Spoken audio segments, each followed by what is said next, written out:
Hello and welcome to day 70 of 365 days of Facebook Live.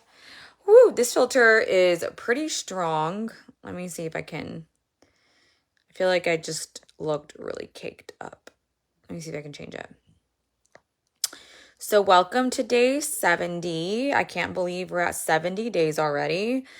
And today I'm halfway through my 40-day sadhana practice, yoni sadhana practice. Oh my God, it is so good. It is like, did I put mascara on today? I don't think I put mascara on. I got to do that. I felt like something looked different. And oh my God, I am just loving getting so acquainted with my pussy, with my yoni, with my vulva, with all different parts of her. It feels, that's better. That looks more like me. It feels so good to be in this like really deep communion with my most intimate part, with my genitals, with the technology and the pleasure and all the things that are involved in there, which is something that we're going to be doing inside of Sex Priestess Mistress Mind. So if you are a sensual woman who's seeking to have a spiritual experience with her man in the bedroom, you are wanting to connect with your feminine body in a way that feels so sacred, so holy. You want to release shame around sexuality and really awaken the most erotic parts of you. This is like the Mistress Mind for you. Right now it's on pre-sale, so it's $499. It's 50% off basically until of its full price. July 1st, it will be at $699 for the early bird pricing. And it includes dripping pleasure. So if you were in dripping pleasure and you want to join, you also get that part as just looking at my makeup here. Oh God, I wish I was an expert in makeup. I feel like I love makeup so much, but it is just definitely not my area of expertise. At all, because I am not a perfectionist, and I feel like to be able to do good makeup, you have to be kind of like have that perfectionist artist mind. Definitely not me, but anyways, so July 1st, it'll be on early bird for $699. It includes dripping pleasure, so you get access to that immediately, and you can start getting into the practices because it's going to be a very important part of the Sex Priestess. So, okay, so today I want to talk about something that I was talking with my client about today on our call, and it's really important that in the sexual polarity realm and with the surrender and the leadership and the masculine pole and the roles of the masculine and the feminine and the roles of the feminine, it can get a little confusing, especially if you're single and you have come out of a narcissistic, controlling relationship, and you haven't ever been able to be a fully, authentically expressed woman, right? You're kind of in that space where you're just like wanting to be fully unleashed, wanting to be really free, and these whole leadership, surrender type of shit is just like you're like really like I don't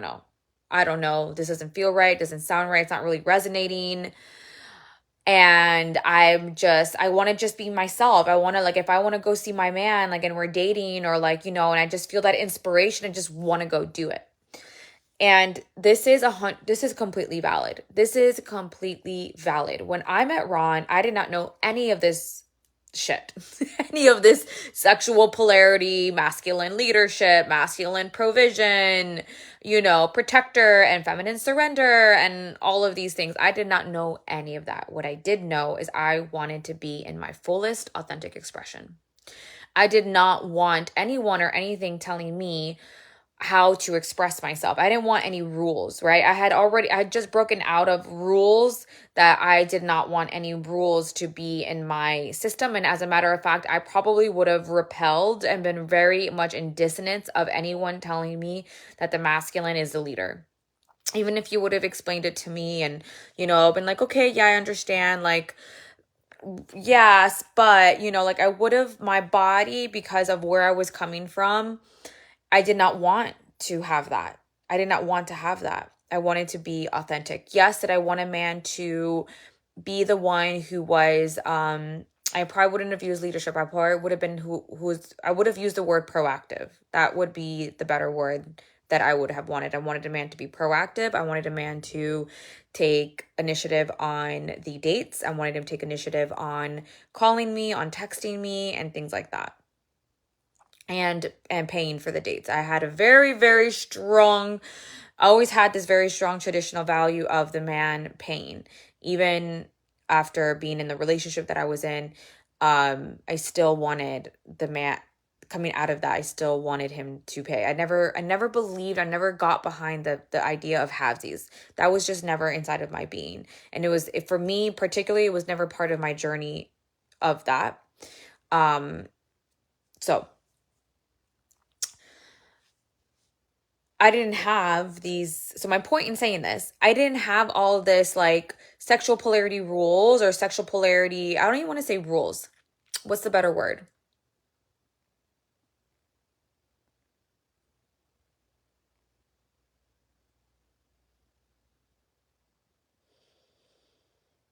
Ideas, roles, maybe roles would be better.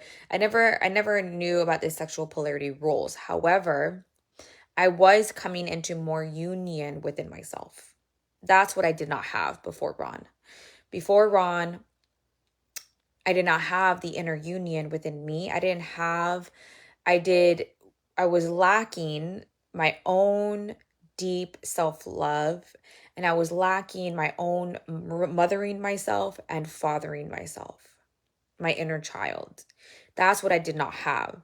Once I left my ex-fiance, I had these intact. And to have these intact, there was a softening of my energy towards myself. And there was a strengthening of my truth at the same time. And this allowed, and there was a lot of self-forgiveness, a lot of compassion, a lot of standing in my truth, a lot of regulating my nervous system, which I didn't have the words back then either. I just knew that I had to face these fears and I had to feel these really uncomfortable feelings. And I knew that I will be okay no matter what. I knew that I would be okay no matter what if my partner decided to leave me because I was standing for what I felt was true for me. That was my lesson throughout this entire 6 years that I was with this man, especially the last 2 years where I really developed this inner union within myself. That energy, that ability to have deep, unconditional love for who I am and all of my imperfections and exactly where I was in my life is what had me on the same frequency of sacred union. It was not because I knew about the sexual polarity roles and I knew that the feminine, you had to be soft and open and supple and surrendered in order to call in my man. I didn't know any of those things. I just wanted to be me. I wanted to feel my wholeness. I felt my wholeness, and I knew that the man that was going to come into my life was going to add to my life. I was already complete, and he was going to add just more into it. So I didn't know any of these things at all.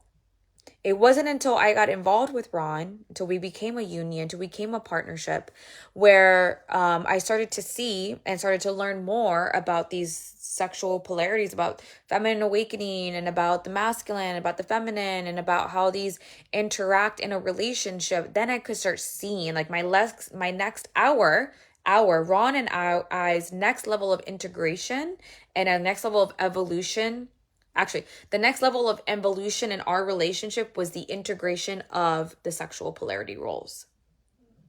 That was how our relationship evolved. Before, it was just two sovereign souls being authentically expressed, knowing what we wanted and what we didn't want in a relationship, knowing that we were whole and complete as we are and come together in like bliss, not seeking outside of us, not seeking for a man to fulfill the lack that I felt inside. And at the moment, I probably would have tell you I felt no lack. I was just so on a high cloud nine of my life, of myself, of the bravery that I did. And I was getting ready to leave corporate to take another brave move. I was just so high off of me. That was the frequency that I called Ronin. So let go of any sexual polarity roles and rules and things like that. If it feels too confusing to you and it takes you out of your authentic expression, what you will start noticing as either the love of your life comes in, could totally be the next person that comes in and that starts dating you and you become a union. Or as you are dating, perhaps you start to notice, oh, okay, I'm kind of understand where this role comes in here, right? So get out of your head and drop into your body.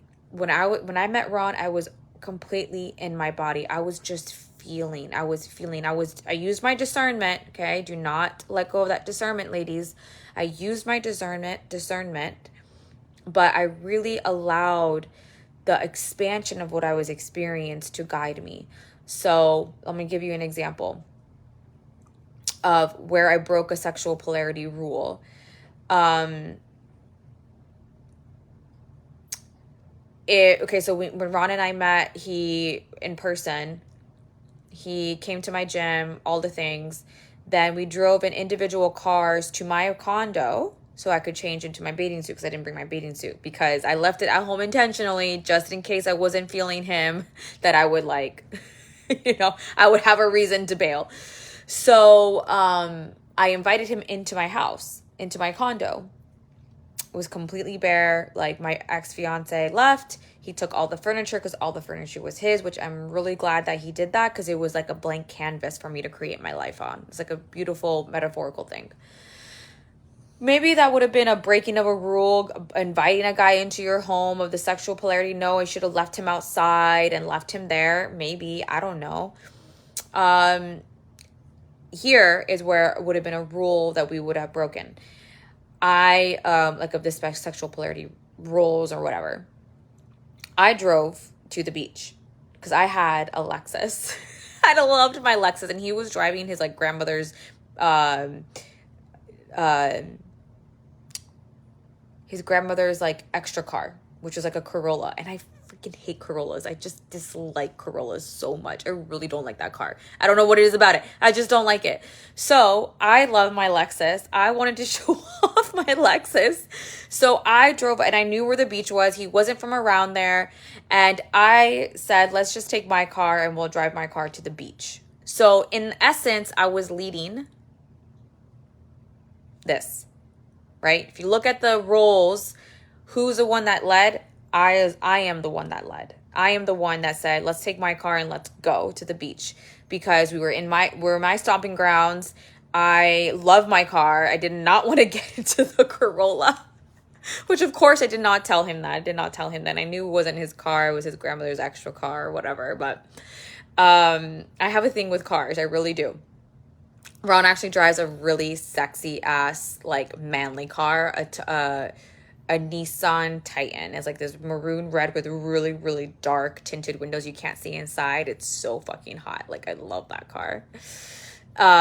So that would be breaking a sexual polarity rule. But I just said, in that time, I was like, I just wanted to be myself. We went to the beach. We hung out all day, talked all day, and I drove back. And that would be like something that would have been not right. The second example that I have is, as we were dating, or as after this first meetup, he went to go visit his other grandparents that were like a few hours away. And then grandma that was in Boca was like creating all these other events for him. And he's telling me about these things. And I'm like, this is something I would never have said before. And this maybe necessarily wasn't a breaking of the sexual, well, actually this the second example is, but okay. So that happened, and my feminine desire was like, I really want to see this guy and I want to make sure that I'm available for him, but he's not giving me any hints that he's gonna come see me. So I sent him this message, really like authentic, like, yo, what's up? Which was, okay, I'm like, something along the lines of, so are you going to come visit or make a date for the girl that you came to spend time with? Something like that. And I put like the I heart emojis, because those I heart emojis just came out. It was very flirtatious, very like feminine desire. Like, are you gonna come see me? Like, what's happening? We had this amazing first time. Like, I love texting you. Like, you make me feel giddy, which I hadn't told him that yet, but I felt like a completely giddy girl. And I was like, are you gonna make time for me or what? And then he's like, absolutely, of course, like exclamation mark, exclamation mark. We were talking in so many exclamation marks in the beginning and all these like very like giddy energy. He's like, okay, Thursday night, you pick a place. So that right there in the sexual polarity, I did. I said, okay, I'll pick a place. In the sexual polarity world, that's like a big no-no. Like, no, you bring it back to the man. You tell him, hey, you pick the place, you pick the, so I don't have to use my feminine mind to think I could just be in my being. So, I did pick the place, and did I make the reservation? I think I sent it to him and then he made the reservations. I think that's what happened. So we went on the day. He came, he picked me up, and he picked me up in his Corolla. This time I did not do the Lexus thing because I wanted to be wined and dined, and I wanted to be like taken, so I did not want to drive. So he picked me up, we were in the car, and as we get out of the car, he was like, I'm like, oh my God, do I hold his hand? What do I do? And he grabbed my hand and he walked me in. I got so many compliments about the outfit that I wore that day. I was just glowing. I was just radiating. People are like, oh my God, you guys are so cute together. How long have you been together? We're like, this is our first date.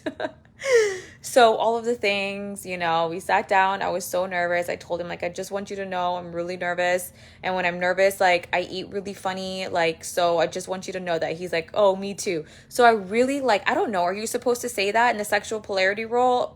I think there's something wrong with that. I wouldn't say not to do that. But like the other things, knowing what I know now, I would have been like, okay, here's what I suggest for you to do here. This is what I suggest for you to do there. So, but that's knowing what I know now. And I didn't have to know these things now in order to call in, to magnetize, to be the energetic match, to be in the frequency of sacred union love. I didn't even use the word sacred union at the time. I just knew I wanted the one. I wanted a man on my team. And then after that, everything just started to like really unfold to show me the level of relationship that I'm in. The holy shit. Like, wow, I knew he was the one. I felt the one. Then it was like soulmate. Okay, he's totally my soulmate. Then I learned the word sacred union. I'm like, he's totally my sacred union. He's all the above. All the above, the love of my life, all of it. So, yeah. You don't need to have all of these rules. If they're confusing you, just let them go and just be yourself. Just let them go and be yourself, and just continue to explore what is authentically calling you to explore. We can definitely get a little bit too in our head about all of these things.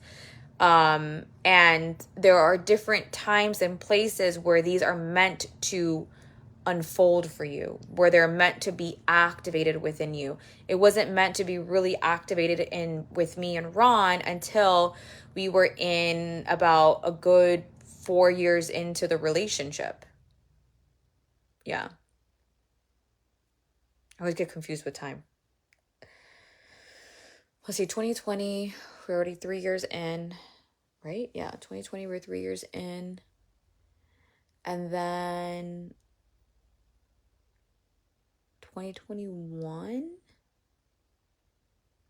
I would say 2020 started my feminine awakening. I started learning more about it. So yeah, I would say around 2020. 2020 is when this whole part here started to really want to get activated and awaken. And it took us about 2 years to really have that full initiation into that next level of evolution of our roles in the relationship, to be in a place of manifestation for the lives that we wanted to manifest, to bring into reality, and to break away from the complacency, because we weren't in our most embodied and authentic place. We were in a lot of programming. So yeah, that's my story for today.